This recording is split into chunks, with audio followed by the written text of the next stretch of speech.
الله من الشيطان الرجيم بسم الله الرحمن الرحيم أحييكم بالتحية الإسلام سلام السلام عليكم ورحمة الله وبركاته الحمد لله ثم الحمد لله رب العالمين والصلاة والسلام على أشرف الأنبياء والمرسلين وعلى آله وصحبه أجمعين سبحانك لا علم لنا إلا ما علمتنا إنك أنت العليم الحكيم رب اشرح لي صدري ويسر لي أمري واحلل عقدة من لساني يفقه قولي آنم الإنسان ما لم يعلم الحمد لله رب العالمين والعاقبة للمتقين ولا عدوان إلا على الظالمين أشهد ونشهد أن لا إله إلا الله وحده لا شريك له وأشهد ونشهد أن محمدا عبده ورسوله اللهم صل وسلم على سيدنا محمد وعلى آله وصحبه أجمعين سبحانك لا علم لنا إلا ما علمتنا إنك أنت العليم الحكيم ولا حول ولا قوة إلا بالله العلي العظيم ولا حول ولا قوة إلا بالله العلي العظيم ولا حول ولا قوة إلا بالله العلي العظيم وبعد Alhamdulillah, segala puja dan puji yang tertentu dirafa'kan bagi Allah Subhanahu wa ta'ala, Tuhan Ta'aluk sekalian alam. Dialah Tuhan yang layak disembah dengan sebenar-benar sembah, dan dia jugalah Tuhan yang telah menciptakan kita yang pada asalnya daripada setitik air yang tidak bererti dinamakan ia sebagai mani, lalu disimpan di dalam sebuah empangan yang kukuh dinamakan ia sebagai rahim ibu. Dalam tempoh dan waktu yang ditetapkan, maka lahirlah kita ke dunia ini diiringi dengan nikmat-nikmat daripada Allah Subhanahu wa ta'ala.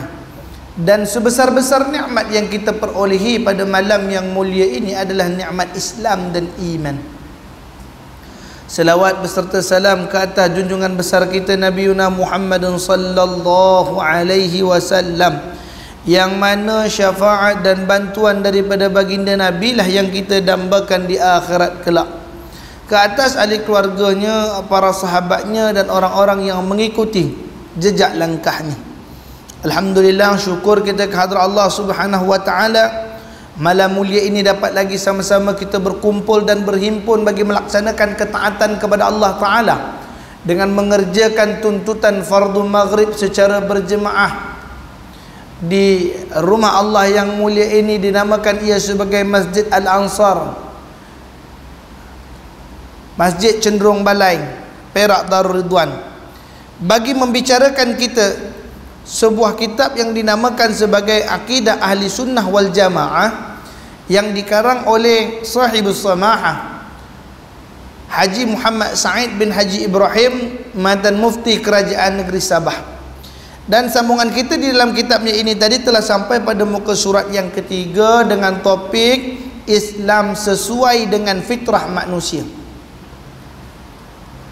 A'udzu billahi minasyaitonir rajim. Bismillahirrahmanirrahim. Siri yang lalu kita telah memperbahas dan membincangkan tentang satu tajuk yang bertopik fitrah manusia perlu kepada agama. Jadi kejadian manusia, naluri hati daripada sanubari manusia tadi berkehendak ia kepada agama. Maka hari ini kita sambung apa yang paling sesuai daripada agama yang dikehendaki oleh hati manusia tadi. Itulah Islam bersesuaian dengan fitrah manusia itu tadi. Kenapa? Kenapa Islam itu sangat bersesuaian? Maka ini pengarang kitab rahimallahu ta'ala perbahaskan. A'udzu billahi minasyaitonir rajim. Bismillahirrahmanirrahim. Qala al-musannif rahimahullahu ta'ala wa bi'ulumihi fi kitabihi wa nafa'ani fid darainil amin.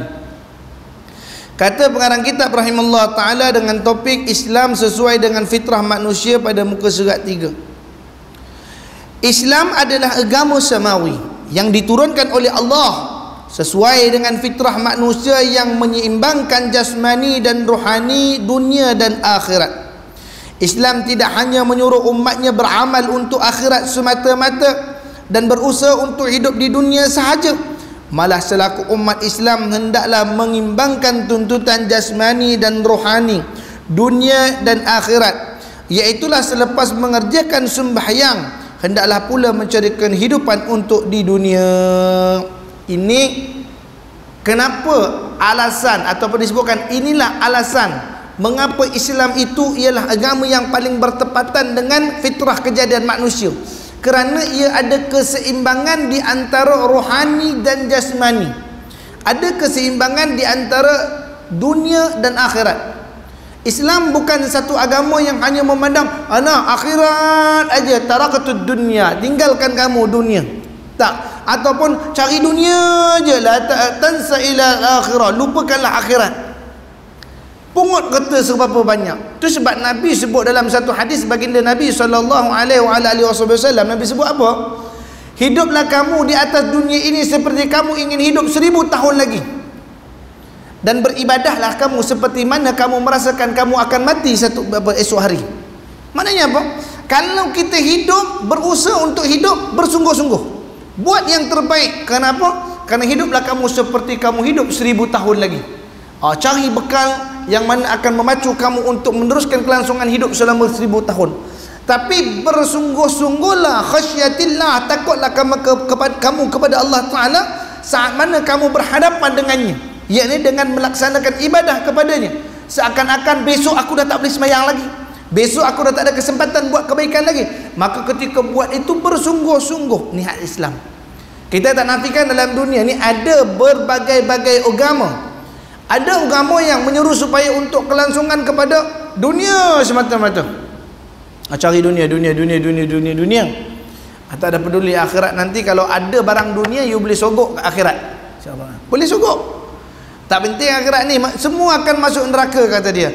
Tapi berapa banyak duit yang you kumpul dekat atas dunia ni, itu yang you akan sogok malaikat nanti. You kena bakar, hantar pergi ke neraka, nak sogokkan ahli neraka. Masya Allah, tabarakallahu ta'alaan. Ada juga agama yang menyuruh pada alam kebangkitan saja, suruh beramal dengan agama saja hingga dia mengenepikan haknya dunia. Ini tak nafikan juga dalam Islam pun ada golongan-golongan yang macam ni, ta'assub dia pada akhirat semata-mata hingga meninggalkan dunia. Tak payah kerja, kata Masya Allah, lillahi ta'ala, dengan Allah duduk wirid dalam bilik aja. Boleh jadi gitu? Tak boleh. Dia kena baina-baina, kena seimbang. Di antara dunianya seimbang, akhiratnya seimbang. Kata Nabi SAW, barang siapa berkehendak kepada dunia, kan Nabi SAW menyebutkan apa dia? Barang siapa yang berkehendak kepada dunia mesti ada ilmu, dan barang siapa berkehendak kepada akhirat mesti ada ilmu. Barang siapa yang berkehendak kepada kedua-duanya mesti ada ilmu. Maknanya bukan hanya tumpu pada satu bahagian dengan meninggalkan satu bahagian. Itu sebab Islam ialah agama yang paling sempurna. Rohani kita itu penuh dengan sifat ketuhanan ataupun sifat penghambaan kepada Allah Subhanahu wa ta'ala. Dalam masa sama kita mempraktikkan jasad kita untuk melakukan tugas-tugas amali untuk kita meneruskan kelangsungan ibadah supaya boleh kelangsungan hidup untuk boleh beribadah. Itu kata Sayyidina Abu Bakar As-Siddiq radhiyallahu ta'ala anhu di dalam kitab Penawar Bagi Hati karangan Syekh Abdul Qadir Mandele. Apa kata dia pada topik perbahasan syarhut ta'am, iaitu loba atas makanan. Orang kuat makan, seakan-akan besok macam tak boleh makan lagi. Subhanallah ta'ala anhu, Masya Allah. Maka ketika itu apa kata Syekh Abdul Qadir Mandele dalam kitab dia? Sesungguhnya makanlah olehmu sekadar makan yang boleh menegak tulang sulbimu untuk melaksanakan ketaatan kepada Allah Subhanahu wa ta'ala. Itu maknanya bila kita ini berdiri dapat langsung ibadah kepada Allah Ta'ala, syukur kepada Allah Ta'ala. La in syakartum la azidannakum wa la in kafartum inna azabi lasyadid. Itu sebab Allah Ta'ala firman, la in syakartum, siapa yang aku dah bagi nikmat kepada dia kemudian dia bersyukur, azidannakum, aku tambahkan lagi. Wala in kafartum, tetapi siapa yang diberikan nikmat lalu dia kufur kepada aku, Inna sesungguhnya azabi la syadid, azab aku sangatlah keras, kata Allah Ta'ala. Dan ketika itu kita lihat apa juga yang Allah Ta'ala berikan kepada kita itu nanti akan dipertanyakan di hari akhirat kelak. Apakah tugas dan pelaksanaan kita ini tadi mengembalikan semuanya kepada Allah Ta'ala? Ambil dunia tanpa meninggalkan akhirat. Ini ada satu ulama yang disebutkan pada suatu hari itu dia datang ke suatu kebun, lalu ada orang menebang, kita tak kata menebang, menuai, ambil setandan korma. Ini korma ni dia ambil ni, Masya Allah, macam orang bawa setandan sawit. Sebut gitulah, kalau kita mudah faham. Banyaknya tu anak dia letakkan jamu tamu makan. Ini syekh, dia banyak makan. Makan. Orang pun tu, syekh ni kuat makan rupanya. Tak boleh jadi ulama kalau kuat makan macam ni, Masya Allah. Tapi ada yang tak berpuas hati kenapa syekh ni kuat makan, dan dia makan dia tak buang biji. Dia makan tak buang biji. Dia dah makan biji kumpul, banyak biji tadi. Dimasukkan dalam perca kain, diikat. Masya Allah. Orang kata apa dia nak buat, nak semai ke apa semua. Malam hari orang pergi ngintai rumah dia, dia mendirikan sembahyang kepada Allah Subhanahu Wa Taala mengikut berapa banyak biji dia makan. Ni aku dah 1 rakaat asing sebiji, bangun lagi rakaat kedua nang asing. Kalau kita lah nak buat begitu, berapa butir beras kita dah makan ni kalau nak buat macam tu? Tak lalu kita. Masya-Allah, tabarakallah. Jadi Islam tak ada paksaan, tetapi perlukan keseimbangan. Laksanakan ketaatan kita kepada Allah Subhanahu Wa Taala dahulu, baru pada urusan akhirat. Sebagaimana firman Allah Subhanahu Wa Taala di dalam suratul Jumu'ah ayat yang ke-10, ba'da a'udzubillahi minasyaitonir rajim. فَإِذَا قُضِيَتِ الصَّلَاةُ فَانْتَشِرُوا فِي الْأَرْضِ وَابْتَغُوا مِنْ فَضْلِ اللَّهِ وَاذْكُرُوا اللَّهَ كَثِيرًا لَعَلَّكُمْ تُفْلِحُونَ. Kemudian setelah selesai mengerjakan sembahyang, maka bertebaranlah kamu di atas muka bumi untuk menjalankan urusan masing-masing, dan carilah apa yang kamu hajati daripada limpah kurnia Allah, serta ingatlah akan Allah banyak-banyak dalam semua keadaan, supaya kamu berjaya di dunia dan akhirat. Ni kata Allah Subhanahu Wa Taala dalam suratul Jumu'ah ayat 10. Fa idza qudiyatus salah, apabila telah selesai kamu melaksanakan salat, yakni telah kamu kembali kepada Allah, telah kamu datangkan merofakkan rasa syukur kamu kepada Allah Ta'ala, apa kata Allah? Fantashiru, bertebaranlah kamu. Pergi yang mana nak pergi? Ke utara, ke selatan, ke timur, ke barat, barat daya, barat laut, tenggara, timur tengah, mana nak pergi, insya-Allah. Untuk apa kita bertebaran? Fil ardi wabtaghu, untuk mencari kecukupan, untuk mencari bahagian keperluan, bahagian daripada keperluan kita. Wabtaghu min fadlillah, yang mana yang kita nak ambil itu semua adalah nikmat Allah. Malu kita nak, Masya Allah, tabarakallah ta'ala anhu, ambil nikmat Allah tapi lupa pada Allah Ta'ala. Sibuk duk kau rezeki, lupa siapa yang bagi rezeki. Itu kata Nabi SAW, apabila ada seorang daripada kamu itu tadi mengerjakan ketaatan, melaksanakan kebaikan, menuruti perintah Allah dengan takwa, tusamma aqilun, nama dia tu orang berakal. Dinamakan orang berakal ni siapa dia? Dia dah ambil nikmat Allah, dia ingat pada Allah Ta'ala. Aqilun, orang berakal. Tu sebab namanya akil baligh, berakal dan dewasa. Ada tanggungjawab dia kepada Allah Subhanahu Wa Ta'ala. Adapun orang yang makan nikmat Allah Ta'ala, Allah ambil nikmat min fadlillah, kenikmatan daripada Allah Ta'ala, kemudian apa dia buat? Kemudian ya'malun amalal ma'asi, dia buat amalan maksiat, ingkar kufur kepada Allah Subhanahu Wa Ta'ala. Nabi kata tusamma jahilun, nama dia tu, dinamakan dia tu orang bodoh. Al-jahilun, orang yang tak boleh berfikir dengan baik.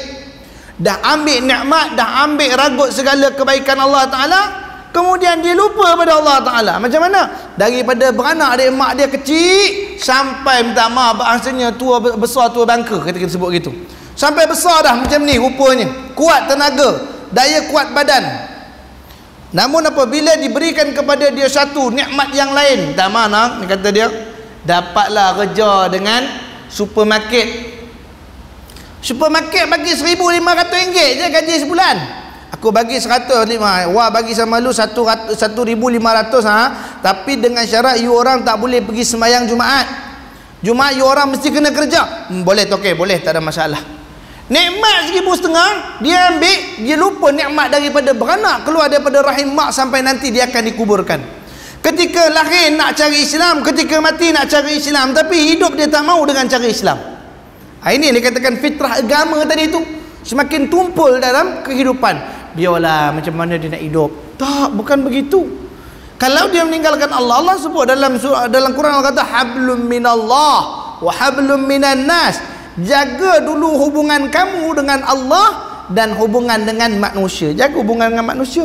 Tapi kita dah sibuk jaga dengan manusia, tinggal Allah Ta'ala. Tak apa tu okey, wah boleh kerja sama lu tu okey. Sembayang tak ada, tak apa, wah pun biasa tak pergi sembayang. Dalam kitab Hidayatul Sibyan fi Ma'rifatil Islam wal Iman, apa kata Tuan Nasri Husin? Disebutkan dalam kitab dia, barang siapa yang dikenali lazim ia meninggalkan sembahyang Jumaat. Ini orang memang masyhur tak pernah pergi sembahyang Jumaat. Apabila matinya orang ini tadi, janganlah ia dikuburkan di tanah perkuburan Islam. Kuburkan ia di satu tanah perkuburan yang asing, nun jauh daripada penghujung kampung, daripada pandangan orang paling jauh, dan dinamakan perkuburan itu tanah perkuburan orang fasik. Ini bukan saya sebut, Tuan Husin Kedah sebut dalam kitab dia. Insyaallah taala. Dan ada pun orang-orang yang tidak mendirikan sembahyang Jumaat ini, dikenali akan dia, maka ditegah olehmu mengadakan kenduri dengan menjemput dia ke dalam majlismu. Tak boleh jemput orang tak sembahyang Jumaat masuk kenduri. Siapa sebut? Tuan Husin Kedah, bukan saya. Memang kita nampak keras, tapi nak bagi tahu tentang jangan meninggalkan Allah Ta'ala. Dalam ayat ni, فَإِذَا قُدْيَتُ الصَّلَاةِ, ini cerita tentang sembahyang Jumaat. Cerita tentang sembahyang Jumaat ni, Masya Allah, Tabarakallah Ta'ala. فَانْتَشِرُوا فِي الْأَرْضِ, bertebaranlah kamu di atas muka bumi ini untuk apa? وَابْتَغُوا مِنْ فَضْلِ اللَّهِ, untuk kamu pungut, kamu ambil mahsul dan hasil daripada apa yang diberikan oleh Allah. Tapi dek kerana rakusnya manusia ini kepada apa yang diberikan oleh Allah Ta'ala terhadap dirinya, maka sehingga dia terlupa yang dia melakukan kebinasaan di atas muka bumi Allah Subhanahu wa Ta'ala ini. Ini disebutkan oleh Allah Subhanahu wa Ta'ala di dalam surah Ar-Rum ayat 40. Apa kata Allah Subhanahu wa Ta'ala? Ba'da a'udzubillahi minasyaitonir rajim. Zaharal fasadu fil barri wal bahri bima kasabat aydin nas. Zahara telah diterbitkan, telah diperlihatkan, tampak fasadu, kebinasaan, kehancuran, kerosakan, fil barri, di daratan, wal bahri, dan di dalam lautan air. Rosaknya di bumi, rosak dalam air, sungai, laut dan sebagainya. Kenapa rosak ni? Bima kasabat aydin nas, dek kerana barang sebab daripada tangan manusia. Ini kenapa? Kerana rakus memungut hasil mahsul daripada dunia. Jadi itu sebab Islam ni terbit sebagai agama yang paling munasib, yang paling tepat untuk dianuti. Kerana dalam Islam ini tidak ada menghalang daripada untuk mencapai keduniaan, dan ia mengisi dengan kehidupan sebagai hamba kepada Allah, agar kita sedar bagaimana perjalanan kita untuk kembali kepada Allah suatu masa nanti. Ini yang disebutkan oleh Allah Ta'ala di dalam Quran. Akhirnya daripada apa yang kita lakukan setelah sembahyang dan setelah kita melaksanakan tuntutan-tuntutan fardi atas kita, iaitu dengan mencari nafkah dan kehidupan, apa kata Allah Ta'ala pada akhirnya? Wazkurullah, ingatlah kamu kepada Allah. Saat nak cari rezeki itu ingat pada Allah Ta'ala. Ada satu orang sahabat Nabi SAW terkenal masyhur sebagai seorang tukang bina. Ketika mana dia sedang membina satu bangunan dengan batu bata tadi, dibina batu tadi hingga tampak hampir siap, hanya berbaki satu bata saja lagi, maka dicurahkan penampal atau seperti kita kata simen itu tadi. Dan saat dia nak meletakkan batu bata ke atas tadi, azan pun berkumandang, Allahu Akbar, Allahu Akbar. Ketika itu dia melepaskan bata tadi dan dia pergi ke masjid. Maka ditanya oleh orang yang melihat kelakuan sahabat tadi, ya fulan, bukankah apabila kamu meletakkan saja batu tadi selesai? Lepas ni kamu dah tak fikir-fikir nak buat dah, kamu letak saja batu bata, selesai. Kata dia, aku khawatir hanya dengan sebab satu bata nanti aku dipanggil orang yang lalai kepada Allah Subhanahu Wa Taala. Sibuk tak masuk ni dululah, azan boleh pergi siap lagi, insya-Allah. Ini Imam Abu Laith As-Samarqandi sebut di dalam kitab Tanbihul Ghafilin. Apa kata Imam Abu Laith As-Samarqandi sebut? Adapun yang Allah kata fawailul lil musallin, maka celakalah bagi orang yang sembahyang. Siapa? Alladzina hum an salatihim sahun, orang yang lalai dalam sembahyangnya. Dalam kitab ni sebut Tanbihul Ghafilin, orang yang lalai, peringatan bagi orang yang lalai.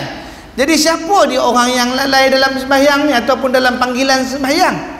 Ketika mana azan sedang dilaungkan, Allahu Akbar, Allahu Akbar, dia dengar bunyi azan, dan tu dia ambil baju, dia start motor, dia pergi masjid. Ini nak bagi peringat diri saya sendiri juga lah, insyaAllah ta'ala. Dengar azan, Allahu Akbar, Allahu Akbar, dia start motor, dia pergi masjid. Dia datang masjid, dia angkat takbir, Allahu Akbar, solat sunat tahiyatul masjid, mentara nak nunggu qamat. Apa kata Imam Abu Laith As-Samarqandi? Orang ni juga orang lalai. Orang ni juga orang lalai. Apa pula orang ni orang lalai pula Ustaz? Masya-Allah tabarakallah ta'ala. Imam Abu Laith As-Samarqandi kata memang dia lalai. Dia tersedar dengan laungan azan. Oh, dah maghrib. Orang lalai lah tu.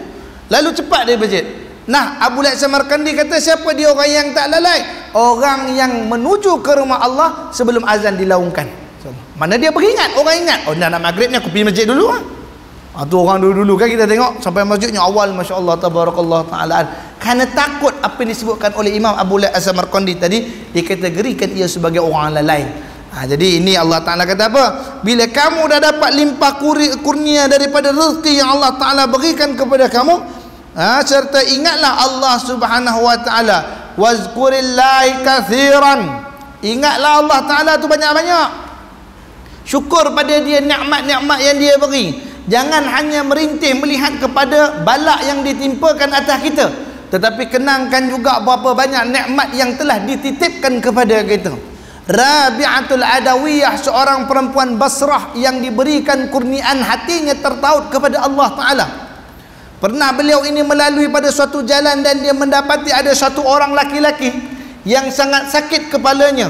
Lalu diikatkan kepalanya seketat mungkin, dan dia duduk depan rumah dengan kata, Allah, ya Allah, Allah, Allah, inni maridun ya Allah, syifauna ya Allah, aku ni sakit ya Allah, sembuhkanlah kami ni ya Allah, kata dia. Melihat mengeluhnya laki-laki ni tadi, apa kata Rabi'ah Tadawiyah? Amboi, hebatnya lakonan kamu.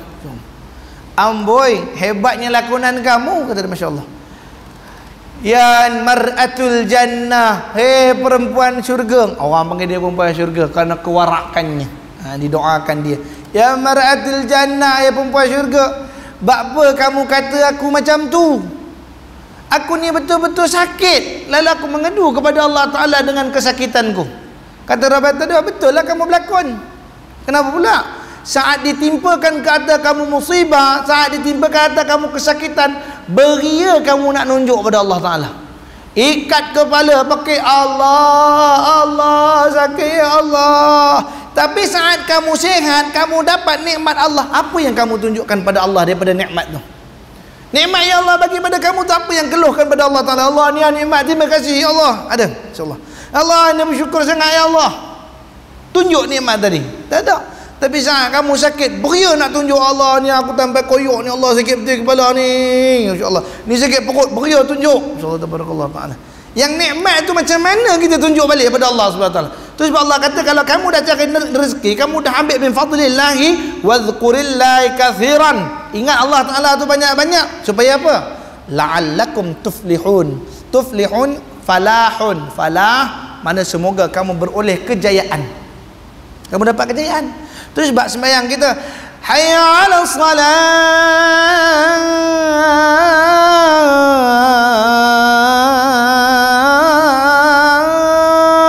Dia alun ajak mai kita sembahyang, ingat Allah dulu. Kemudian lepas kita ingat ayat Allah SWT kata, hayya 'alal falah. marilah kita menuju kejayaan. Kejayaan mana yang nak jumpa ni? Itu syarah dia kata apa? Semoga kamu berjaya min daraini, daripada dua negeri. Bukan negeri Perak, negeri Selangor. Negeri apa? Negeri dunia dan negeri akhirat. Di dunia kita berjaya, di akhirat pun kita berjaya. Jangan dunia je berjaya, oh, dia ni jadi CEO, dia ni jadi orang bagus, ni orang cemerlang, begini. Akhiratnya apa kedana. Akhiratnya jadi orang yang paling merana, dan di akhiratnya jadi orang yang paling hina daripada pandangan seluruh penduduk mahsyar pada ketika itu. Di mahsyar tak ada hijab-hijab, tak nampak jin, tak nampak apa semua. Nampak belaka kehinaan. Hingga apa kata orang-orang yang kufur pada Allah Ta'ala ni? Wa yaqulul kafiru ya laitani kuntu turaban. Kata si kafir-kafir ni, kata orang yang kufur pada Allah Ta'ala ni, wa yaqulul kafiru ya laitani, celakalah kami pada hari ini. Ya laitani, kata wa yaqulul kafiru ya laitani kuntu turaba. Alangkah baiknya kalau dulu engkau jadikan kami ni tanah ni Allah. Tak ada rasa malu dipijak dia orang, tak ada rasa segan, lembut ataupun keras, tak ada mengeluh pada engkau ya Allah. Tapi hari ini bila kami ditimpa dengan musibah, kami ditimpa dengan kehinaan begini, mana kami nak buh muka kami ni bila di depan penduduk mahsyar. Walau orang mahsyar tak peduli pun dia. Awak nak hancur lebur ke? Awak nak malu ke? Awak nak bertelanjang ke? Awak nak dalam keadaan yang penuh dengan kehinaan ke? Apa kata mereka? Nafsaka wa nafsi wa nafsi. Diri awak ialah diri awak, diri saya ialah diri saya. Waktu tak ada orang nak pedulikan kita, tapi dia kerana merasa malu yang amat sangat, kehinaan kita depan Allah Ta'ala, luruh daging-daging muka. Daging muka luruh, bukan biru, bukan merah dah, luruh daging muka, kerana berasa malu yang amat sangat pada ketika itu. Jadi apa kata Allah Ta'ala? Kita ambil dunia, kita ambil akhirat, moga-moga kita berjaya keduanya dengan banyak ingat pada Allah. Ambil dunia, ingat Allah. Ambil akhirat, mesti ingat Allah Ta'ala. Macam mana kata ingat Allah Ta'ala ni? Ini namanya maqam ihsan. Bila Jibril datang pada Nabi SAW, ditanya pada Muhammad, ya Muhammad akhbirni anil ihsan. Muhammad, khabarkan kepada kami, khabarkan kepada aku perihal ihsan. Apa kata Muhammad? Al-ihsanu an ta'budallaha ka'annaka tarahu fa illam takun tara fa innahu yara. Ihsan itu ialah kamu melaksanakan ketaatan seakan-akan kamu melihat Allah. Tetapi kalau kamu tak melihat Allah, kamu yakin yang kamu tidak dapat melihat Allah, yakinlah yang Allah melihat kamu. Itu je kelakuan kerja kita kerana dilihat oleh Allah Subhanahu wa ta'ala. Islam mengandungi bermacam-macam peraturan yang ditujukan hanya kepada manusia sesuai dengan fitrah manusia yang hidup menempuh dua alam, iaitu alam dunia dan alam akhirat, yang memerlukan perseimbangan hidup di dua alam itu. Jangan orang kata dunia ni tak ada apa-apa tuan-tuan, mari kita buat ibadat untuk akhirat aja. Jangan. Kerana dunia ini ada kepentingannya juga. Kalau dia tak ada kepentingan, tak ada dijadikan di Allah Ta'ala. Jadi dunia ini merupakan ladang akhirat. Inilah dunia ni. Jangan kata benci dunia sungguh-sungguh tak. Saya ni tak suka dunia, tak ambil barang dunia, saya nak ibadat aja. Duduk dia dengan wirid, duduk dia dengan zikir aja, dunia tak ambil. Walhan, kalau dia berbudi pada tanah, Allah bagi pahala. Dia bercucuk tanam, makanan yang dimakan dia burung, Allah bagi pahala. Mana dunia ni pun merupakan ladang-ladang akhirat. Menggeruk parit, katalah parit tersumbat, kaum kampung tolong, marilah kita geruk parit ni, bagi air jalan laju musim hujan ni, kata Nabi Allah. Kata Nabi SAW, 7 pahala yang terus mengalir walaupun ia telah berada di dalam kuburnya. Salah satu apa? Menggeruk parit. Selama mana bentuk parit tu ada, selagi itu pahala untuk si mati masih ada. InsyaAllah, tabarakallah. Itu nilai wakaf, maknanya bukan wakaf ni mesti kepada bina agama saja, tetapi dalam kemudahan orang ramai. Itu kata dunia tadi pun merupakan ladang akhirat. Ada gotong royong bersih, dia pun bawa pokok embutan, pokok motan, pokok durian atau pokok pelam, ditanam di keliling masjid. banyak buah, ramai orang makan, binatang pun makan, monyet pun makan. Selama mana pokok tu masih ada, pahala pada orang tadi sampai ke dalam kuburnya sekalipun masih dititipkan oleh Allah Subhanahu Wa Taala. Ini bukan saya sebut, hadis Nabi. Rujukan mana? Kitab La Tahqiranna Minal Ma'rufi Syai'ah. 7 pahala yang masih mengalir walaupun ia telah mati. Disebut gitu, masya-Allah. Jadi itu sebab dua-dua alam ni mempunyai faedah yang tersendiri. Faedah duduk di bumi dan faedahnya di akhirat nanti. Akhirat itu bukan alam semai-semai lagi dah. Itu bukan alam nak bercucuk tanam dah. Itu alam orang nak tuai, orang nak ambil bahagia je, tak ada nak penat-penat dah. Nanti dah pergi ke syurga baru nak bersembahyang. Nanti dah sampai ke alam akhirat baru nak bersedekah. Tak, rugi. Ada orang yang ketika mana diberi peluang hidup atas dunia bersedekah, diberi peluang atas dunia untuk buat amal, tak nak buat. Lalu masuk ke dalam kubur, ditunjukkan kebajikan-kebajikan tadi. Apa kata si mati? Ya Allah, sami'na wa absarna farji'na na'mal salihah. Ya Allah, kami ni dah dengar, kami dah nampak, dah dengar kelebihannya, dah nampak dah ganjarannya. Lalu kamu nak apa? Farji'na, balikkanlah kami ke dunia. Nak buat apa balik dunia? Na'mal salihah, baru nak buat amal soleh. Walhal dah masuk kubur dah, nak balik macam mana? Allah balas balik, manusia, sam'a wal absara wal afidah qalilan ma tashkurun. Bukankah kat dunia dulu aku dah bagi sam'a, pendengaran, absar, penglihatan, al-afidah, hati, akal nurani, berfikir. Tapi apa yang hampa semua buat? Qalilan ma tashkurun. Sikit nah yang bersyukur. Sikit sangat. Qalilan ma yatafakkarun. Sikit sangat yang memikirkannya. Tunggu nak terjebak depan biji mata kan, baru ya Allah, kesian Allah, nak baliklah ya Allah. Atau Allah kata, ingat mentara atas dunia ni aku dah bagi keseimbangan yang sempurna. Ambillah duniamu, jangan lupakan akhiratmu. Dan saat kamu merangkul akhiratmu, jangan ditinggalkan duniamu. Seimbang. Pergi sembahyang masjid, bekerja apa bekerja, main bola pergi main bola. Nak pergi bawa luri ke apa semua, nak pergi bawa traktor ke, silakan. Sampai masuk waktu datang ke rumah Allah Subhanahu Wa Taala. Yang ni Islam ajar. Sebagaimana firman Allah Taala, ba'da'udzu billahi minasyaitonir suratul Qasas ayat 77, wabtaghi fima ataakallahu daral akhirah wa la tansa nasibaka minad dunya. Dan tuntutlah dengan harta kekayaan yang telah dikurniakan oleh Allah Taala kepadamu akan pahala kebahagiaan akhirat. Dan janganlah engkau melupakan bahagianmu, keperluan dan bekalanmu daripada dunia. Wabtaghi fima, sampaikanlah olehmu barang yang ada atallahu, yang Allah dah bagi pada kamu. Nikmat Allah Ta'ala bagi, jangan simpan seorang-seorang. Sampaikan. Sebelah rumah ada orang miskin, depan sana orang minta, depan ada anak yatim. Allah kata, fa'ammal yatima fala tanqar. Kepada anak yatim jangan kamu buat tak tahu. Wa amma sa'ila fala tanhar. Kalau ada orang yang meminta, jangan kamu tolak. Beri semampunya dan berapa yang seringan daripada apa yang kamu mampu berikan. Ini sebut wabtaghi fi ma ataakallah, berikanlah apa yang telah Allah berikan kepada kamu. Untuk apa? Daral akhirah, untuk jadi saham akhiratmu.